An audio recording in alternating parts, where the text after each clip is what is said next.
لیکن اس نے مجھ سے میرا سب کچھ چھین لیا۔ صاحب کا کہنا ہے کہ 14 سال کی عمر میں ایک 25 سالہ خاتون نے اپنی ہوس کے لیے مجھے اپنی محبت کے جال میں پھنسا لیا۔ مجھے روز نوچتی تھی، لیکن میں سمجھ نہیں پا رہا تھا کہ یہ پیار میں حق جتا رہی ہے یا اپنی ہوس پوری کر رہی ہے۔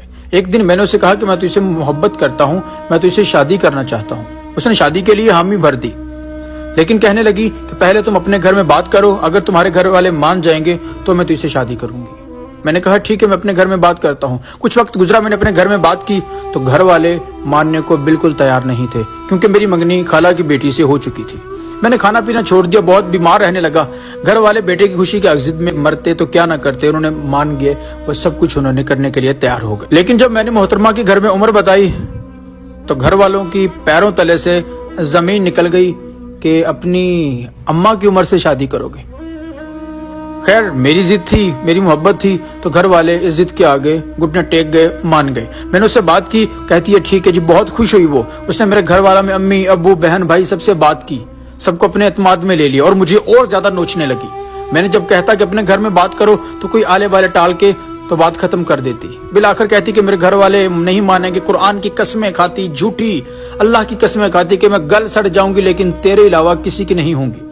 خیر بالآخر یہ سب وقت گزر گیا، اسے بہت اچھے سے پتہ چل چکا تھا کہ میں اس کے بغیر نہیں رہ سکتا۔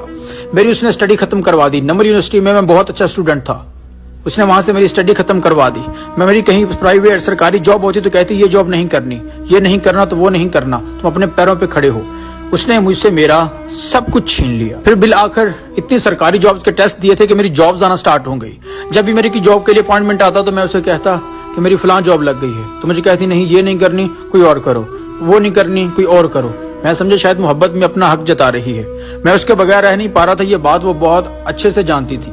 بالآخر ایک دن وہ آیا، ہمیشہ یہ دن آتا تھا کہ اس کی بڑی بہن جاب سے اپنے گھر آیا کرتی تھی ہفتے بعد، تو مجھے کہتی بڑی بہن گھر آئی ہے تو میں تم سے بات نہیں کر سکتی۔ لیکن اس دفعہ کا جو دورانیہ تھا وہ بہت زیادہ بڑھ چکا تھا، یہاں 2 منٹ نہیں رہا جا رہا تھا، محترمہ کو غائب ہوئے 2 ہفتے ہو چکے تھے۔ میں نے لڑکی بن کے اس کے کزن سے بات کی تو پتہ چلا کہ محترمہ کی 2 دن بعد شادی ہے، اور آسمان کی جتنی بجلی تھی وہ مجھ پہ گر چکی تھی۔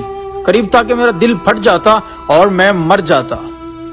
اور حیرت کی بات یہ تھی کہ اس نے جہاں شادی کی وہ اس کی پسند کی شادی تھی۔ بعد میں پتا چلا کہ اس نے میری عزت مال جان میرا سب کچھ لوٹ کے مجھے کنگال کر دیا، صرف اس لیے کہ اسے اپنی ہوس پوری کرنی تھی۔ قریب تھا کہ میں مر جاتا، اپنی جان لے لیتا، لیکن بھلا ہو اس دوست کا جو ہمیشہ چٹان بن کے میرے ساتھ کھڑا رہا اور میں بچ گیا۔ آج اپنی زندگی میں الحمدللہ موو آن کر گیا۔